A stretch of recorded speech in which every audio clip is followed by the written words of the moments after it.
Jadi memang realitanya ekonomi Indonesia tumbuh. Jadi kalau gampangnya gini guys, lo biasa cek dari bisnis perbankan lah. Jadi kalau lu lihat bisnis perbankan, di sini ada investor perbankan nggak yang tambah nyungsep. Kemarin kita bilang bakal jatuh di bawah 5.500, nggak percaya. Hari ini real ya. Hari ini gue sih belum cek juga ya, tapi seharusnya perhitungan kita itu jadi kenyataan ya, udah tembus ya 5.500 ya. Bener nggak? Nah, dari situ lu bisa lihat Indonesia itu ekonominya bertumbuh atau enggak juga bisa lihat. Karena kalau lu buka perbankan yang gue bilang tambah nyungsep sahamnya, realitanya kalau lu baca laporan keuangannya, profitnya, untung aku dengerin Om Ben, aku udah buang di 7.500 slot couch. Berarti lu selamat ya bro ya. Tapi lu harus lihat, kenapa lu harus hati-hati sama orang-orang yang buang-buang informasi hoax ya. Karena mereka bukan investor. Clearly, jelas bukan investor. Jadi mereka nggak ngerti. Maka mereka bilang Indonesia bakal bubar, Indonesia bakal hancur.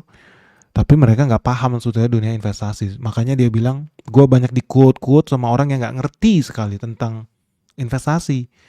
Buktinya apa? ISG crash, saham perbankan hancur, berarti Indonesia bubar. Kagak ada hubungannya guys. Kenapa? Karena kalau lu lihat ya, perbankan yang gue bilang bakal nyungsep di bawah 5.500, apakah itu indikasi ekonomi Indonesia hancur? Kagak ada hubungannya. Tahu dari mana? Simple, buka laporan keuangannya. Lu lihat, kemarin kan baru ada laporan labanya ya. Labanya naik apa turun? Ternyata labanya naik. Jadi sahamnya tambah nyungsep, iya. Artinya Indonesia bubar? Kagak ada hubungannya. Karena memang mereka nggak paham. Ya kalau mau paham gimana? Tonton video kita tahun lalu. Selesai. Biar lu agak ada otak sedikit ya. Jadi kalau kita lihat,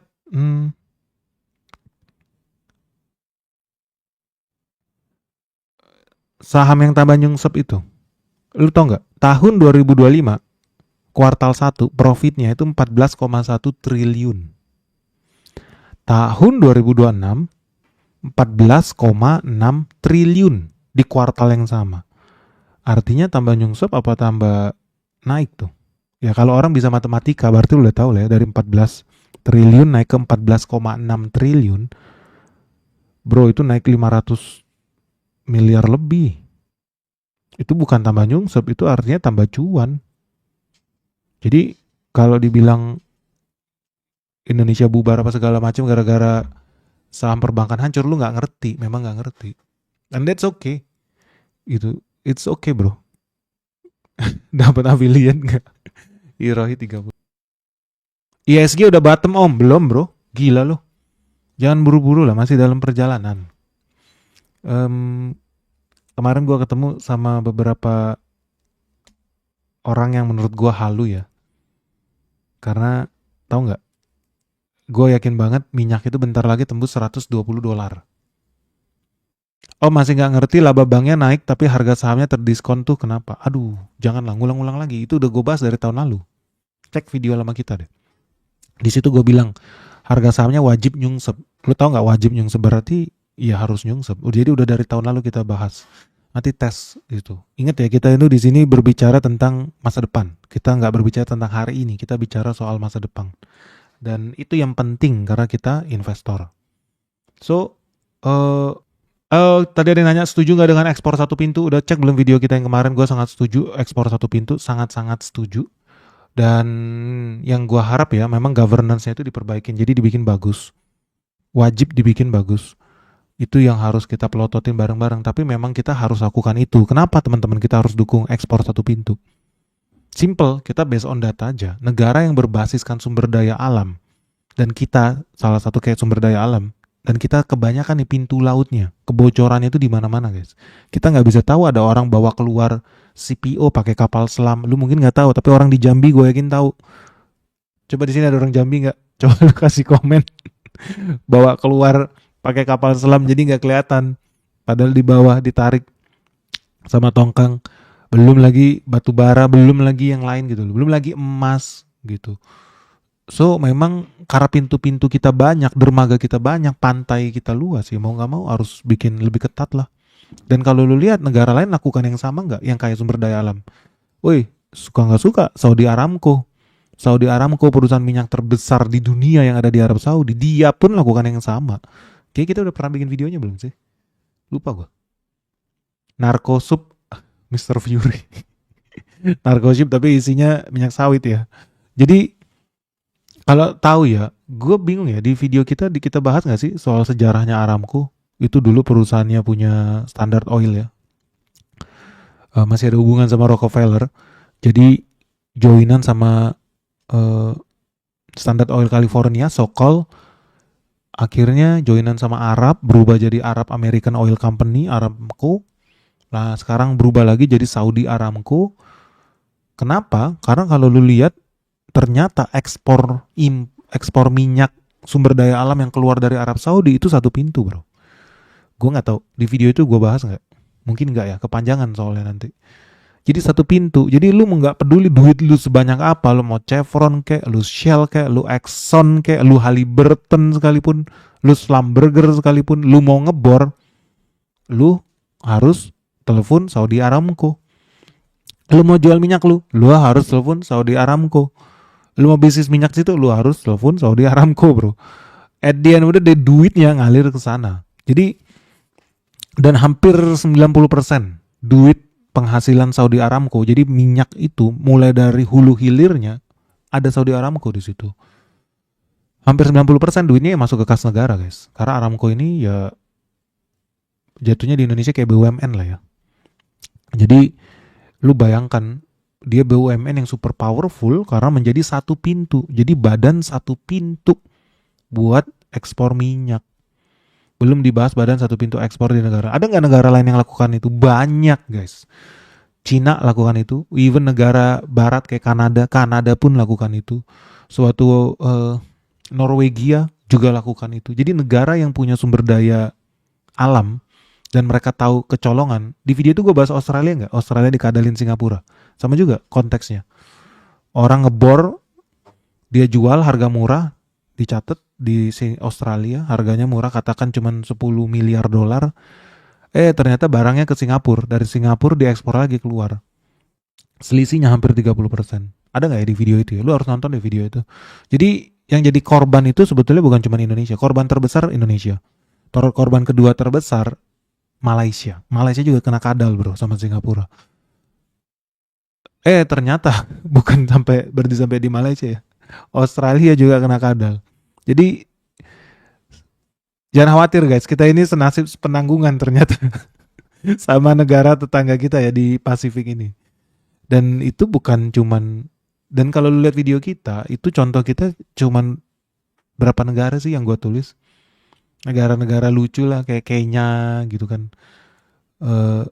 Yang kecil-kecil ekspor ikan hias gitu kan. Lu bayangkan kalau emas, tembaga, batu bara masuk ke negara-negara yang gede-gede, Cina, India, Amerika, Eropa gitu loh, bro. Jadi kalau lu total, tunggu celah, bro, tanggal 24 Juni Kuprakoso.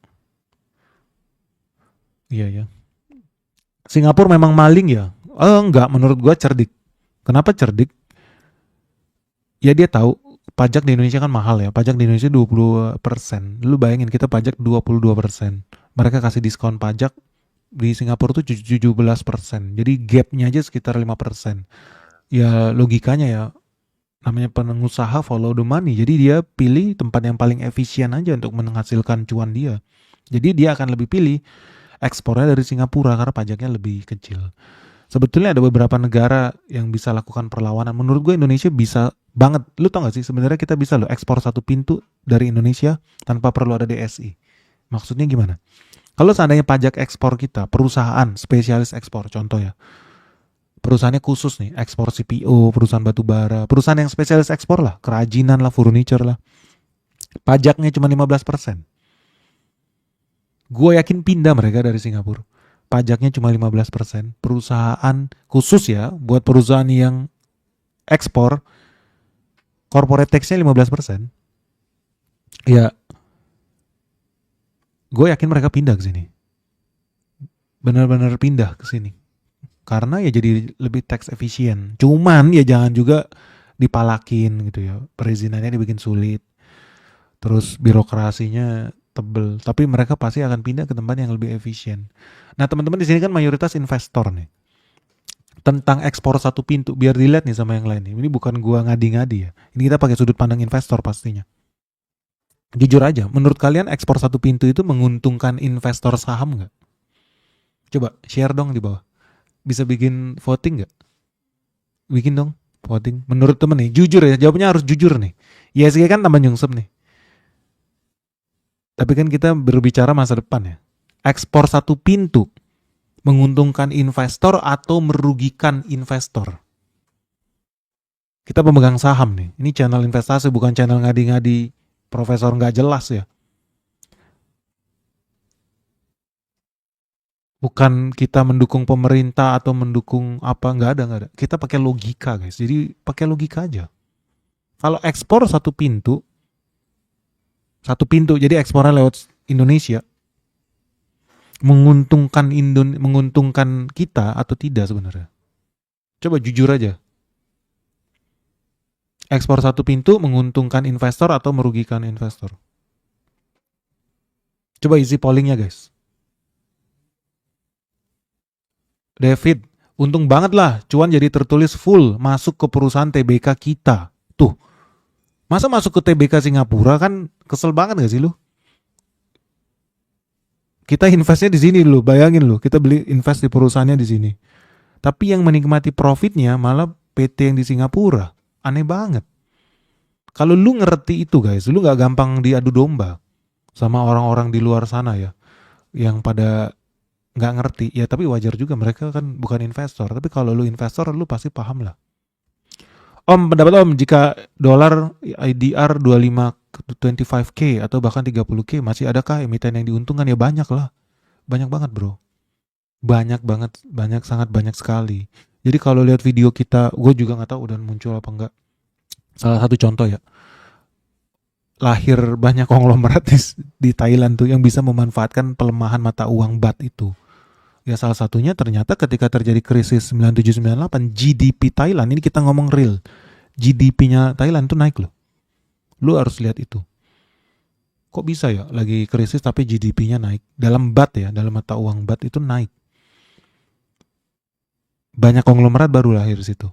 Kenapa? Karena ternyata mereka switchingnya cepet. Gue nggak tahu videonya udah naik atau enggak, atau bahkan nggak pernah naik. Tapi semoga ditayangin. Seinget gue kita udah syuting dari minggu lalu ya. Lu bisa lihat angka mereka dari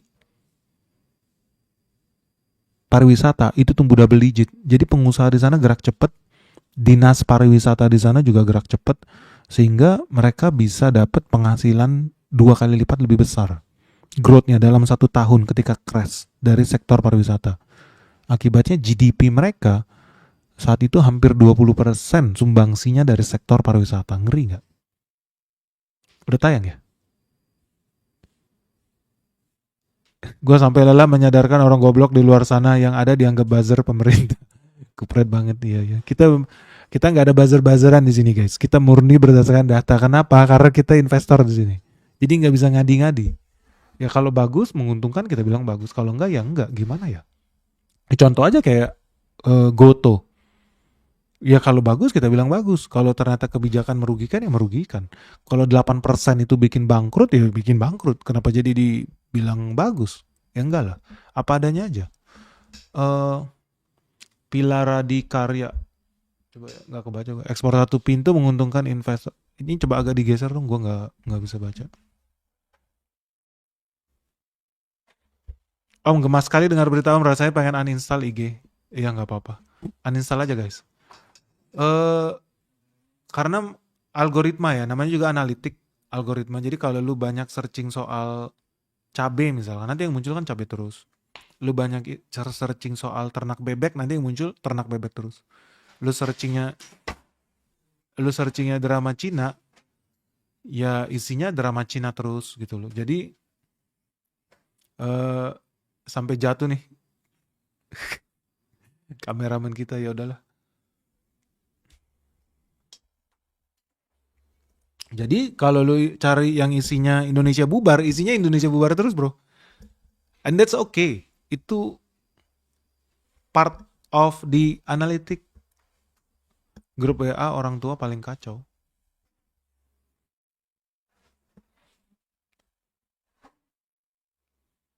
Jadi grup bener tuh grup WA or tuh rusak banget ya. Ya